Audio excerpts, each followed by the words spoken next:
जय हिंद मेरे प्यारे भाइयों को, मैं अशोक एक बार फिर स्वागत करता हूं मेरे इस यूट्यूब स्टडी चैनल में। तो आज हम लोग को पढ़ना है माध्य।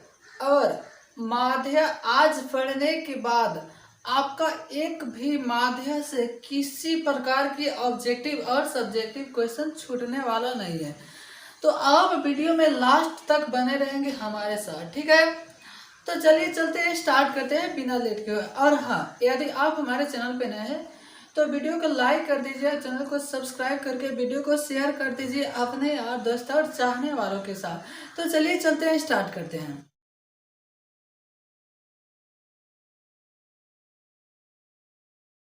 तो सबसे पहले क्वेश्चन पे आने से पहले कुछ अलग से चीजें सीख लेते हैं। देखिए, आज पढ़ना है माध्य, जिसको इंग्लिश में कहते हैं मीन।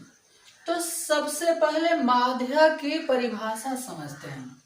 देखिए, माध्य का परिभाषा होता है आंकड़ों की योग को, आंकड़ों के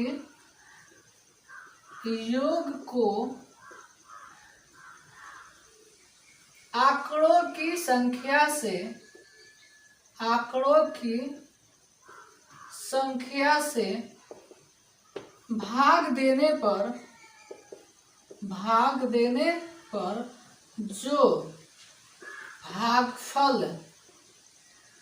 जो भागफल आती है उसे माध्य या औसत कहते हैं। यानी इसको आप माध्य भी कह सकते हैं या औसत भी कह सकते हैं। देखिए, आंकड़ों के योग को आंकड़ों की संख्या से भाग देने पर जो भागफल आती है उसे माध्य या औसत कहते हैं। तो ये तो होगी आपकी माध्य की परिभाषा, ठीक है। उसके बाद में माध्य को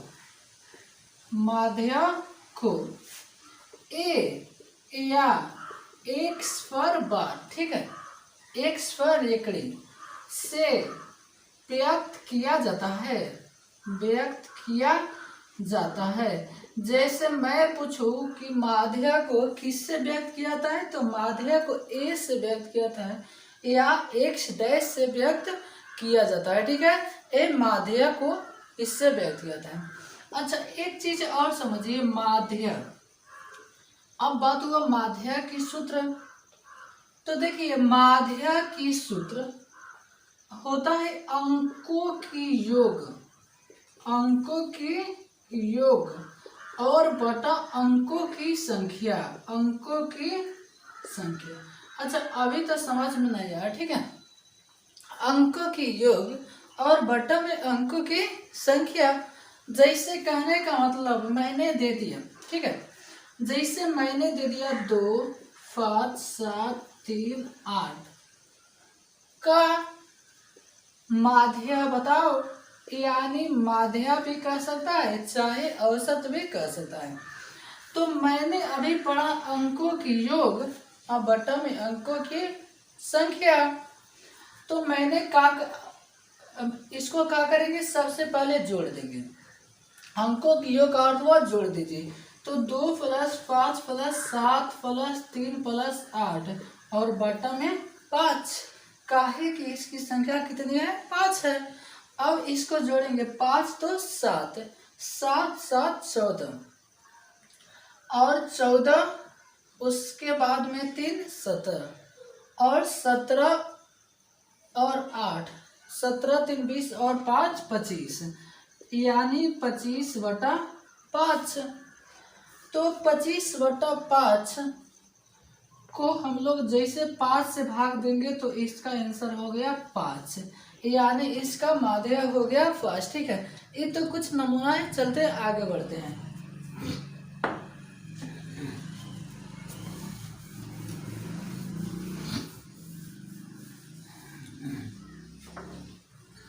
तो जब आप माध्य में इससे थोड़ा सा आगे जाएंगे तो देखिए, माध्य का 3 पार्ट होता है। तो सबसे पहला पार्ट होता है, उसको हम लोग कहते हैं सरल वितरण। तो देखिए, सरल वितरण में जैसे अभी हम लोग पढ़ रहे थे, ठीक है, जैसे 2, 4, 8, 10, 6 का माध्य बताओ। तो देखिए जब भी ऐसे क्वेश्चन आ जाए तो उसके लिए क्या करेंगे, उसके लिए हम लोग करेंगे जो सब संख्या है उसको जोड़ देंगे, 2 + 4 + 8 + 10 + 6 और बट्टा में जितना संख्या रहेगा उतना लिख देंगे। तो बट्टा में कितना, 1, 2, 3, 4, 5 और बट्टा में लिख देंगे 5। अब इसको क्या करेंगे, जोड़ देंगे। तो देख रहे हैं 2, 4, 6, 8, 6, 14 और 10, 24 व 6, 30 यानी 30/5। 5 छक्के का 30, इसका माध्य कितना हो गया, 30। ये तक कुछ आसान आसान क्वेश्चन है, ठीक है। अब जैसे इसमें आपका क्वेश्चन हो गया, जैसे क्वेश्चन हो गया कि x + 2, x + 4, x + 6 का माध्य बताओ। ऐसे भी क्वेश्चन पूछ सकता है, ठीक है। इसका माध्य बताओ। तो देखिए माध्य के लिए अभी हम लोग पढ़े हैं, सबको क्या करेंगे, जोड़ देंगे। आराम आराम से समझिएगा, ठीक है। तो x + x + 2 + x + 4 + x + 6। अब कितने आदमी सोचेंगे, संख्या कितना, 1, 2, 3, 4, 5, 6, 7 और बटा में लिख देंगे 7, जो हो जाएगा बिल्कुल गलत, ठीक है। यहाँ पे आराम से कोमा वाले अंक समझिएगा। देखिए 1, 2, 3 और 4, मात्र 4 है, ठीक है। तो हम लोग लिख दिए बटा में 4। उसके बाद में x वाले को सब एक साथ करेंगे, तो 1x, 2x, 3x और 4x अंक वाले पर जाऊंगा, ठीक है। तो 2 और 4 6 और 6 और 6 12 और बटा में कितना है, बटा में 4। जब आप ऑप्शन में देखेंगे तो इतना ऑप्शन में आपको मिलने वाला नहीं है। तो क्या करेंगे, देख रहे हैं दोनों में 4 है तो हम लोग 4 कॉमन ले लेंगे, ठीक है। और जैसे 4 बाहर आ जाएगा तो एक x अंदर आ गया और 4 तिहाई का 12 और बटा में तो 4 है ही। और 4 4 कट गया यानी आपका आंसर मिल जाएगा x + 3, ठीक है। और यही हो जाएगा आपका आंसर। ऐसे जब भी x वाला क्वेश्चन आए तो उसको ऐसे बनाते हैं, ठीक है। और इसमें एक चीज और थोड़ा सा घुमा देता है, ठीक है। कैसे घुमाता है थोड़ा उसको देखते हैं।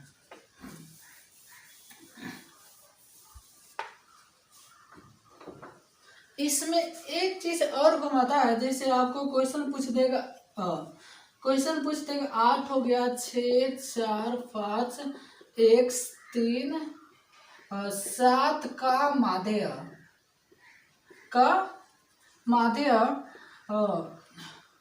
5 है, 5 है तो x का मान बताओ, x का मान बताओ, ठीक है। ऐसे क्वेश्चन देता है। तो देखिए अभी हम लोग पढ़े हैं माध्य का सूत्र। माध्य का सूत्र क्या होता है, अंकों की योग बट्टा में अंकों की संख्या, अंकों की योग और बट्टा में अंकों की संख्या। तो देखिए आराम से समझिएगा, ठीक है। इसका माध्य का मान कितना दिया है, आप कहोगे 5 दिया है और अंकों की योग का अर्थ हुआ सबको जोड़ देंगे। तो जैसे जोड़ेंगे तो 8 + 6 + 4 + 5 + x + का 3 + का 7 और बटा में संख्या कितनी है, 2, 4, 6 और 1 7। तो बटा में हमने लिख दिया 7। अब क्या करेंगे, देखिए आप पढ़ते चले आ रहे हैं, जब भी कोई बटा में संख्या उसको बटा से गुना कर देंगे। तो एक हो जाएगा 7 × 5 का 35 और इसको जोड़ देंगे तो 8, 6, 14, 14 और 4 18, 18, 5 23 और 23 और 10 33 और प्लस का है x। जब x का मान उधर छोड़ेंगे तो 35 और पहले आकर हो जाएगा माइनस का 33 बराबर का x, यानी x का मान 2 हमारा आंसर हो जाएगा। ठीक है, ऐसे भी आपके क्वेश्चन आता है, इसको एक बार और गौर से समझिए। देखिए अच्छा, यहाँ पर जो x है, x के स्थान पर y भी लिख सकता है, p भी लिख सकता है। तो करेंगे ऐसा ही, y रहेगा y लिखेंगे और p रहेगा p लिखेंगे, यानी यहाँ पर जो चीजें रहेगी उसको यहाँ पर लिख देंगे और आपका ऐसे आंसर चलेगा। ठीक है, ये सब आती है आपका सरल वितरण में। ठीक है, अच्छा उसके बाद में जब इसको सब उतार लेना, ठीक है, सरल वितरण में कुछ और चीजें आती है। ठीक है, जैसे कहने का मतलब कभी कभी क्वेश्चन पूछता है प्रथम पांच प्राकृत संख्या का माध्य बता। ठीक है, अच्छा अब बात हुआ, सबसे पहले प्राकृत संख्या किसको कहते हैं उसको एक बार समझ लेते हैं। ठीक है, और प्रथम 5 प्राकृत संख्या का निकालना है, ये सब आती है आपका सरल वितरण में। देखिए सबसे पहले जब आप आओगे विषम संख्या, तो बात हुआ विषम संख्या किसको कहते हैं। देखिए जितना संख्या होती है सब हम लोग चैप्टर 1 जो वास्तविक संख्या चैप्टर का नाम था उसमें हम लोग पढ़ लिए, लेकिन यहाँ पर जरूरत है तो फिर पढ़ लेते हैं। देखिए विषम संख्या किसको कहते हैं, तो विषम संख्या 1 3 5 7 और ऐसे इन्फिनिटी तक चली जाती है, इसको कहते हैं हम लोग विषम संख्या। उसके बाद में सम संख्या किससे कहते हैं, तो सम संख्या कहते हैं 2 4 6 8 और चली जाती है इन्फिनिटी तक। उसके बाद में जब आगे बढ़ोगे तो प्राकृत संख्या या प्राकृतिक संख्या, तो प्राकृतिक संख्या गिनती की संख्या को 1 2 3 4 5 6 और ये भी चली जाती है अनंत तक, तो इसको कहते हैं प्राकृतिक संख्या। अच्छा अब देखिए इसको थोड़ा आराम से समझिएगा। जैसे मैं पूछूं 1 3 5 6 7, यानी क्या करो कि प्रथम 7 तक की विषम संख्याओं की औसत बताओ।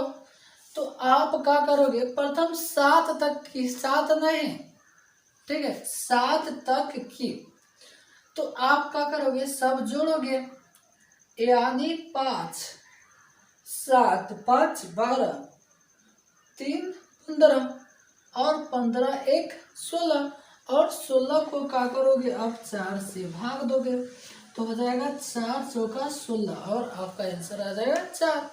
तो ये तो था कि छोटी संख्या पूछेगा तो आप ऐसे जोड़ कर दे देंगे, और मान लीजिए क्वेश्चन पूछ देगा ऐसे डॉट डॉट डॉट डॉट 1000 तक की विषम संख्याओं का योग बताओ। अब थोड़ा सा दिमाग लगाइए। जैसे इसका अर्थ हुआ 1 3 5 7 9 11 13 15 ऐसे ऐसे जाना है 1000 तक। तो अब आप सोच सकते हैं कि उसको लिख कर और जोड़ने में कितना समय लगेगा। तो इसलिए एक हम आपको तरीका बता रहे हैं, ठीक है। ऐसे 2 तरीका बताएंगे, एक बताएंगे सबकी अलग अलग और एक बताएंगे ताकि कोई भी क्वेश्चन आ तो आप उस पर धुरंधर बना सकते हो, ठीक है। तो देखिए 1000 तक तो विषम संख्या का योग निकालने का सूत्र होता है, औसत निकालने का सूत्र होता है n। अच्छा n अभी नहीं समझ में आया, ठीक है।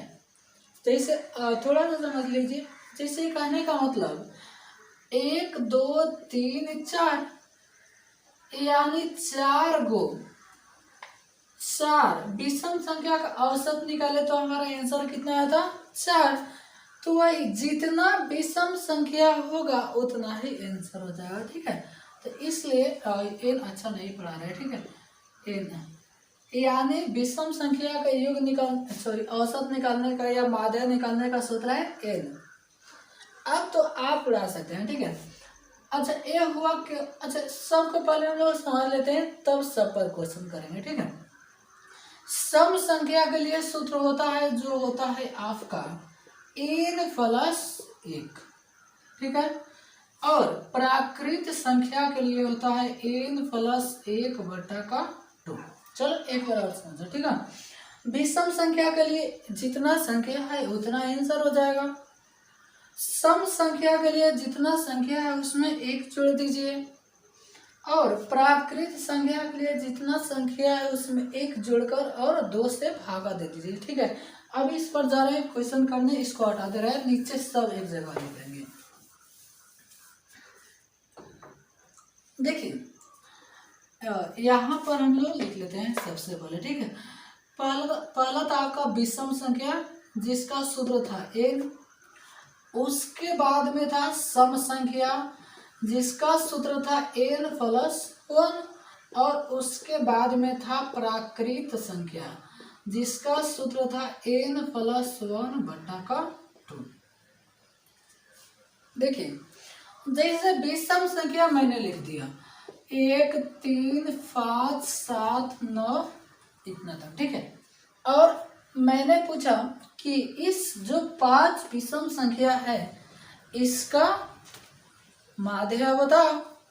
तो देखिए विषम संख्या तो ऐसे n, विषम संख्या का सूत्र हो गया n, तो 1 2 3 4 और 5, यानी इसका आंसर हो जाएगा 5। अब देखिए अभी तक हमको समझ में नहीं आया, ठीक है।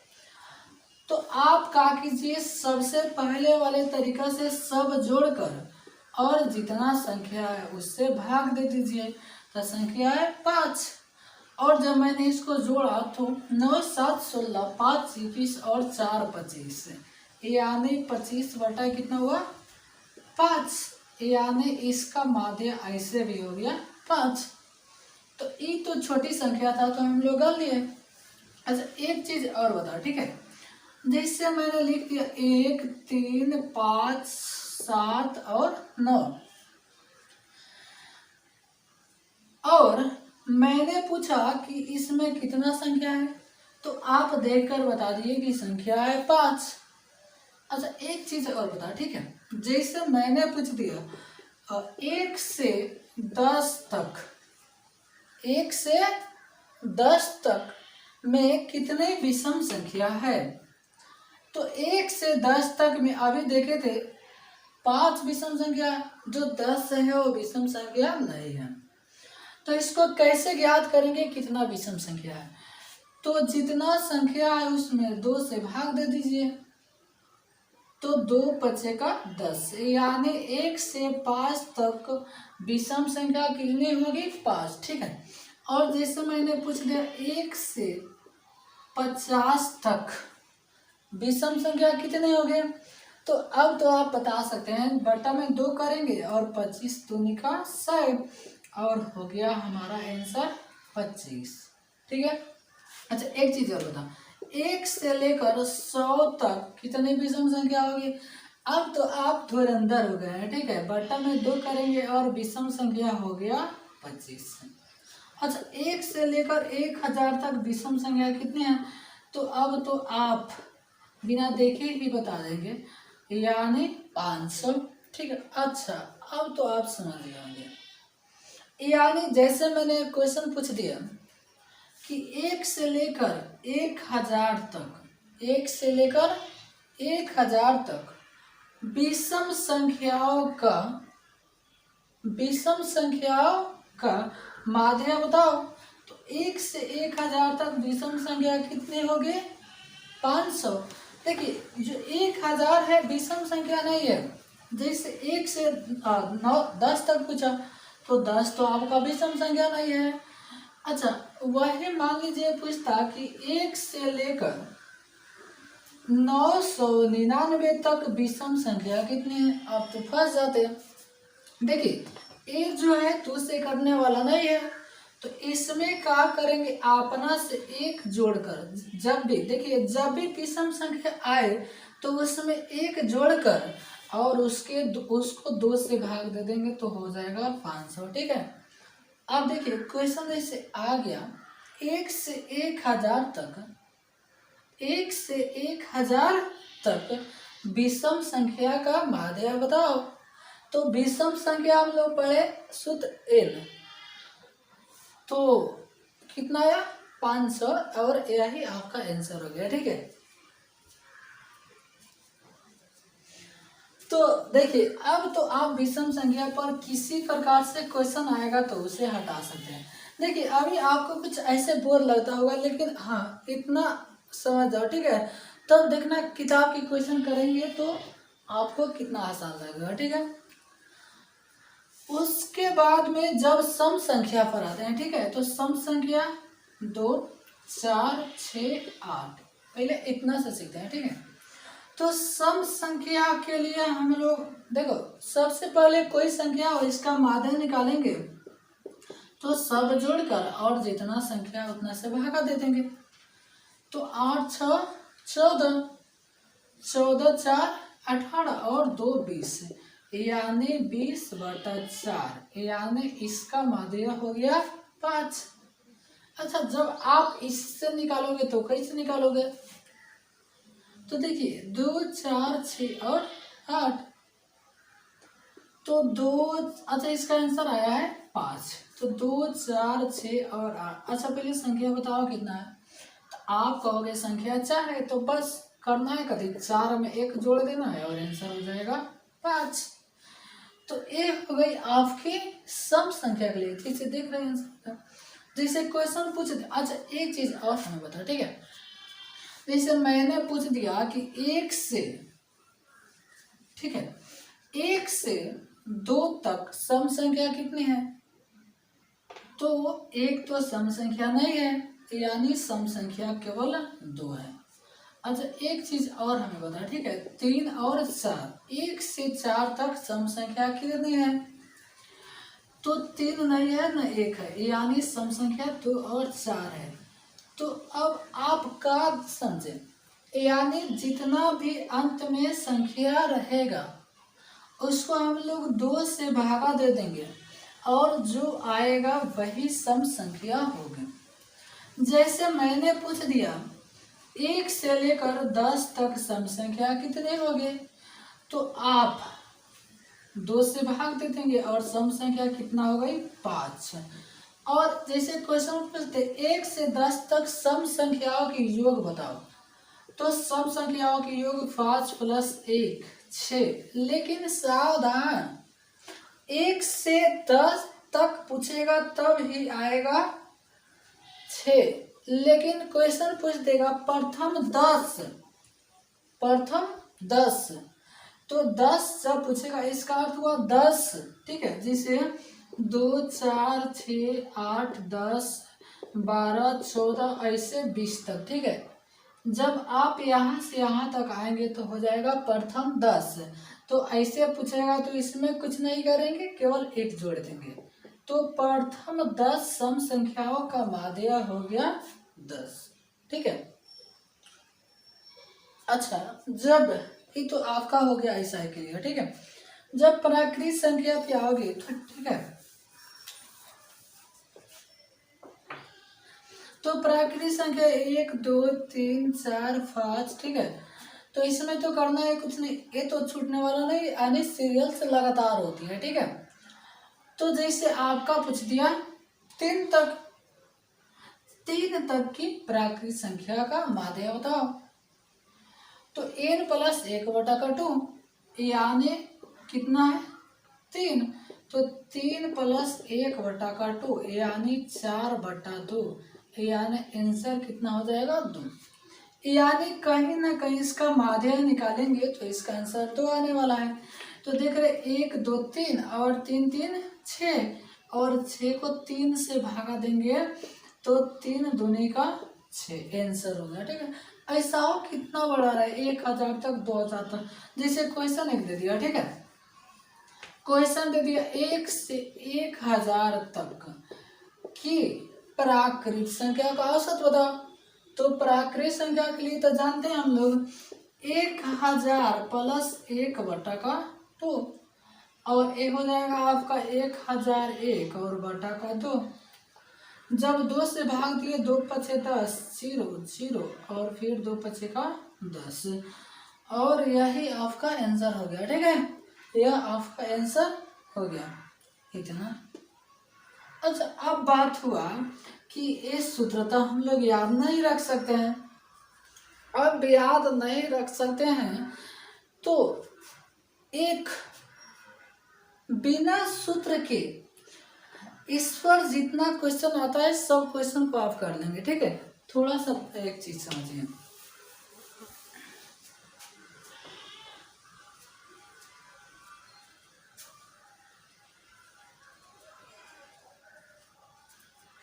देखिए, कहने का मतलब है कि इतना सूत्र तो याद नहीं कर सकते हैं, तो सबसे पहले हम लोग आते हैं विषम संख्या पे।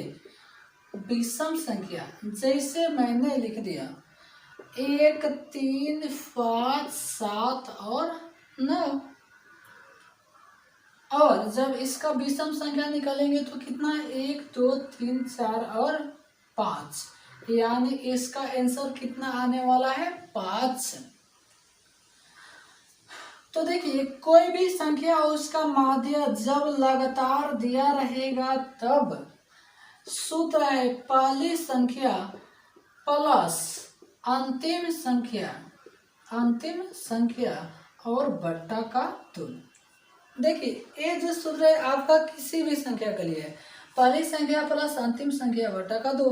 तो पहली संख्या कितना है 1, अंतिम संख्या कितना है 9 बटा का 2, यानी 9 1 10 बटा का 2, यानी आपका आंसर कितना हो जाएगा 5। कोई भी संख्या ले लो, ठीक है, 5 आंसर हो गया। ठीक है, जैसे कहने का मतलब 1 से 1 3 5 और कहने का मतलब 49। देखो, आपका 50 से विषम संख्या नहीं है और इतना का पूछ दिया, मान लिया बताओ। तो पहली संख्या प्लस अंतिम संख्या बट्टा 2, यानी 2 और 50 बट्टा का 2, यानी आंसर आपका आ गया 25 और वही आंसर हो गया। ठीक है, यह हो गया आपका आंसर। देखो, कोई भी संख्या ले लो। देखो, इससे चलो एक संख्या और लेते हैं। ठीक है, जैसे 1 2 3 4 5 इतना संख्या ले लेते हैं और इसका माध्य। तो सबसे पहले हम लोग ऐसे माध्य निकाल लेते हैं। तो 5 4 9, 9 3 12 और 3 15 और 15 में 5 से भागा दिए तो इसका आंसर आ जाएगा 3। तो हम लोग अभी तरीका का सीखें। तरीका सीखे कि पहली संख्या प्लस अंतिम संख्या और बट्टा में 2, तो 1 और 5 6 और 6 बटा का 2, यानी कहीं ना कहीं इसका आंसर 3 ही आया। ठीक है, तो ये जो है ना पहली संख्या प्लस अंतिम संख्या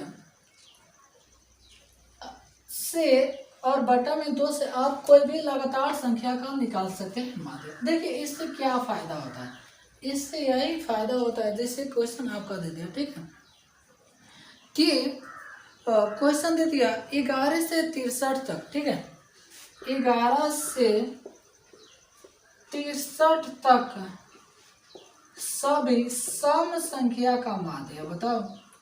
सम संख्या का माध्य, तो देखिए सम संख्या 11 हो गया, 11 तो नहीं हुआ। ठीक है, 11 सभी सम संख्या का माध्य होता।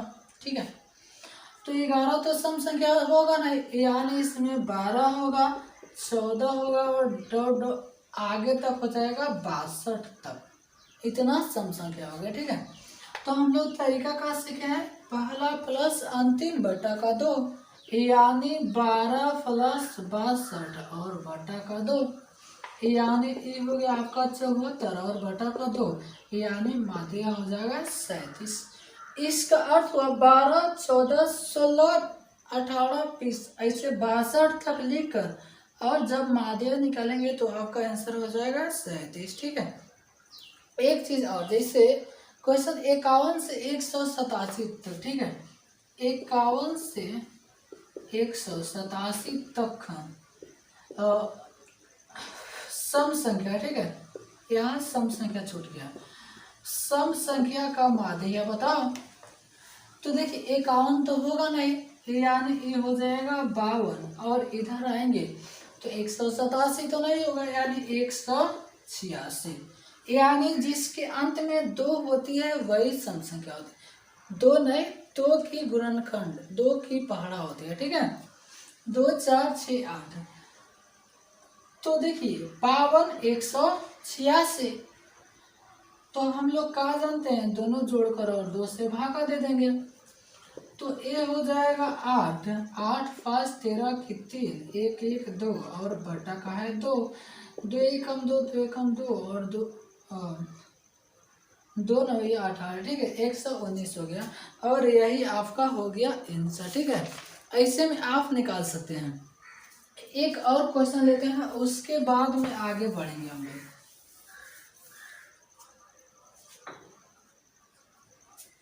तो जब आगे आओगे क्वेश्चन पे, तो क्वेश्चन जैसे हो गया 40 43 46 320 तक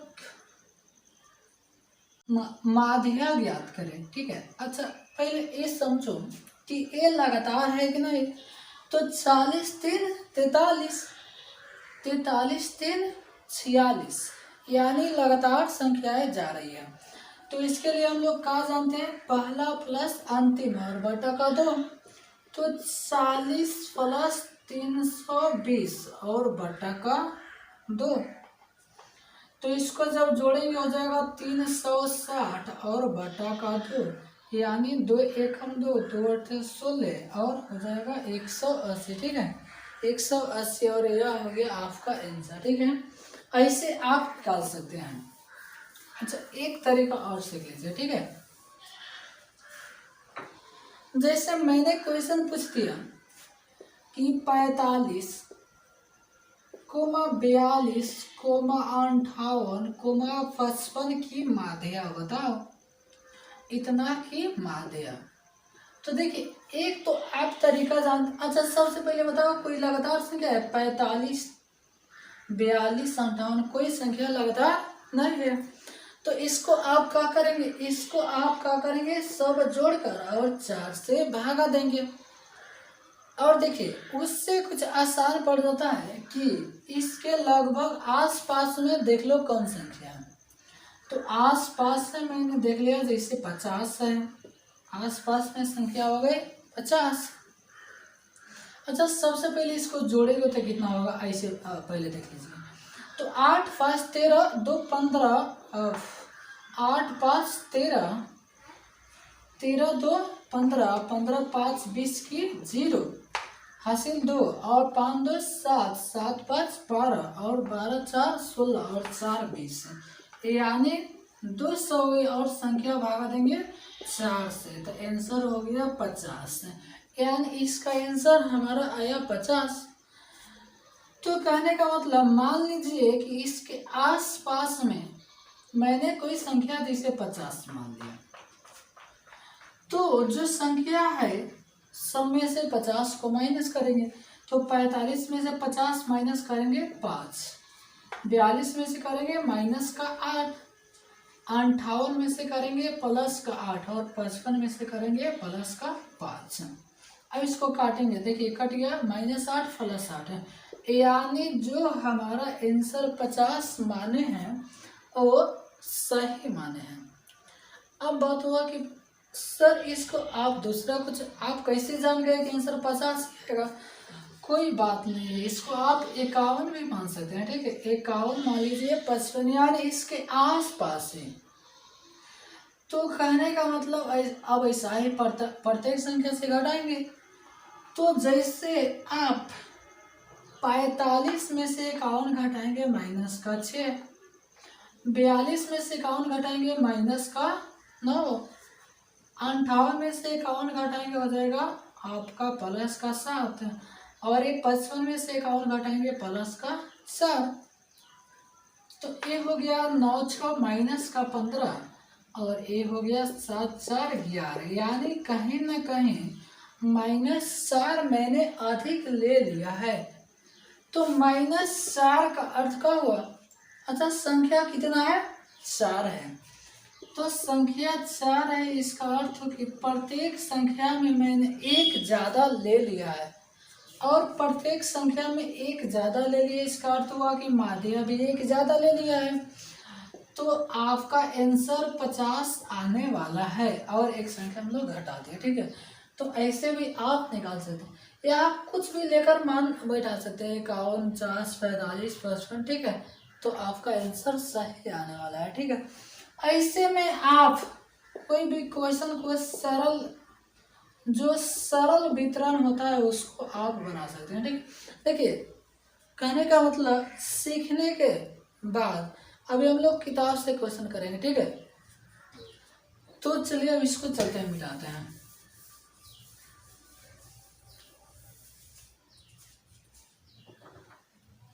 और जैसे देखिए, ये तो था आपका सरल वितरण, और जैसे 2 नंबर में आओगे वो होता है अवर्गीकृत आंकड़ा।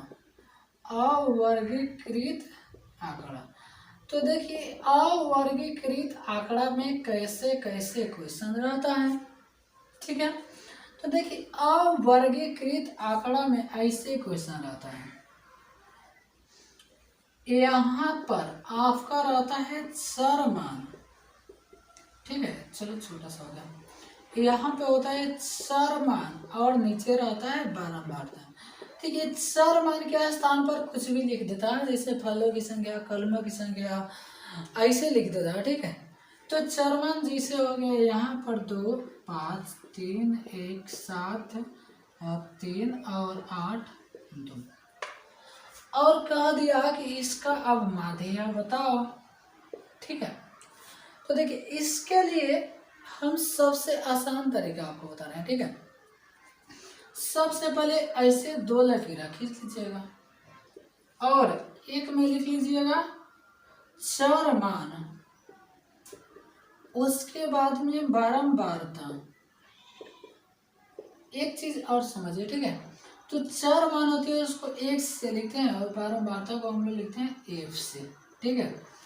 और यहाँ पे लिख देंगे f इंटू एक्स, यानी f और x है, और ऐसे जितना लग रहा है उतना हम लोग खींच देंगे, 1 2 3 और 4। तो 4 खंड बना लेंगे, और 5 रहता तो 5 बना लेते। तो चर मान के खंड में जितना संख्या उतना लिख देंगे, 2 3 7 8, ठीक है। और जो बारंबारता है वो बारंबारता वाला हम लिख लेंगे, तो 5 1 3 और 2। देखिए, इसका अर्थ हुआ कि आप दोनों गुना करके यहाँ लिखो, तो 5 5 दूनी 10, 3 एकम 3, 7 तिरका 21, और 8 दूना का 16।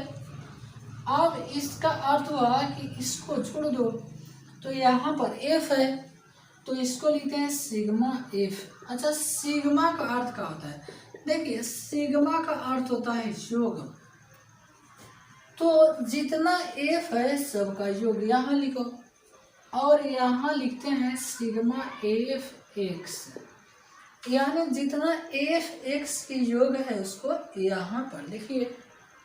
तो 5 1 6, 6 3 9, और 9 2 11, इधर सब जोड़ दीजिए। पहला अंक जोड़िए 3 और 1 4, 6 4 10 के 0, हासिल 1 1 2, 2 2 4 और 1 5। तो अब क्या करेंगे, माध्य की सूत्र लिखेंगे। देखिए, माध्य का सूत्र होता है सिग्मा एफ एक्स बटा sigma F, sigma F x बटा सिग्मा एफ, और सिग्मा एफ एक्स का मान 50 है, और सिग्मा एफ का मान है 11, और यही आपका आंसर होगा, ठीक है। देखिए, जब भी ऐसे क्वेश्चन पूछे तो आप ऐसे बना लेना, ठीक है। अच्छा, इसको एक और तरीका से बनाते हैं जिसमें हाई आपको बनाने की आवश्यकता नहीं है। वो कौन सी तरीका है, थोड़ा इसको देख लेते हैं। देखिए वो तरीका है, जैसे यहाँ पर आपका x हो गया और यहाँ पर f, तो उसको जब बनाएंगे तो लिखेंगे माध्य बराबर, ठीक है, माध्य बराबर f1 x1 plus f2 x2 plus f3 x3 plus f4 x4 और बटा में f1 plus f2 plus f3 plus f4, यानी जितना है उतना। तो अच्छा यहाँ पे मान लीजिए 4 5 जितना संख्या रहता, अच्छा बात हुआ 4 तक का छोड़ दिए, तो यहाँ पर केवल 4 ही संख्या थी, तो इसलिए हम लोग 4 तक छोड़ दिए। तो आप कैसे करेंगे, f1 x1 इसका अर्थ हुआ 2 गुने 5 प्लस f2 f2 का मान 3 गुने 1 प्लस 7 गुने 3 और प्लस 8 गुने 2 बटा का तो सब जोड़ दीजिए 5 प्लस 1 प्लस 3 प्लस 2। तो देखिए ये हो जाएगा 5 दूनी 10 प्लस 3 प्लस 7 का 21 प्लस 8 दूनी का 16 और बटा का है 11, ये भी आपका हो गया 50 बटा 11, ठीक है। तो आप ऐसे भी अवर्गीकृत आंकड़ा को बना सकते हैं। अच्छा बात हुआ इसको अवर्गीकृत आंकड़ा क्यों कहते हैं, तो देखिए अब जैसे आगे आएंगे आगे पार्ट में तो आप समझ जाइएगा, ठीक है। तो देखिए अवर्गीकृत आंकड़ा, वर्गीकृत आंकड़ा में आपका यहाँ ऐसे दिया रहता है, जैसे 0 से 10 10 से 20 ऐसे करके दिया रहता है वर्गीकृत आंकड़ा में, ठीक है। तो ये था आपका कुछ माध्य का बेसिक, ठीक है, जिसको हम लोग पढ़े। और इसके नेक्स्ट पार्ट में जैसे आएगा तो उसमें किताब क्वेश्चन को कैसे सॉल्व करेंगे, उसको सब क्वेश्चन को एक ही पार्ट में हम लोग पढ़ लेंगे, ठीक है। तो आज के लिए हम लोग रहने देते हैं इतना है, और फिर मिलते हैं अगले वीडियो में। जब तक वीडियो को लाइक करके जाना, कम से कम तो वीडियो को लाइक कर सकते हैं, ठीक है। तो चलिए चलते हैं, फिर मिलते हैं अगले वीडियो में आपके साथ।